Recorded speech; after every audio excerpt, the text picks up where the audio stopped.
సుప్రీంకోర్టులో తిరుమల లడ్డు వివాదం మీద మళ్ళీ ఈ దఫా వైఎస్ఆర్ కాంగ్రెస్ పార్టీ తరపున పిటిషన్ వేశారు అనాలా, లేకపోతే సుబ్రహ్మణ్య స్వామి పిటిషన్ వేశారు.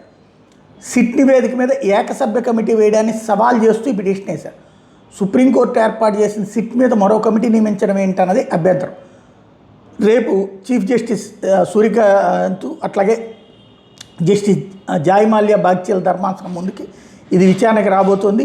ప్రతివాదులుగా కేంద్ర రాష్ట్ర ప్రభుత్వాలు, Andhra Pradesh CM Chandrababu, SIT, CBI, టీటీడీలను చేర్చారు. సుప్రీంకోర్టు తీర్పుని ధిక్కరిస్తూ చంద్రబాబు సర్కార్ ఏకసభ్య కమిటీ వేసింది.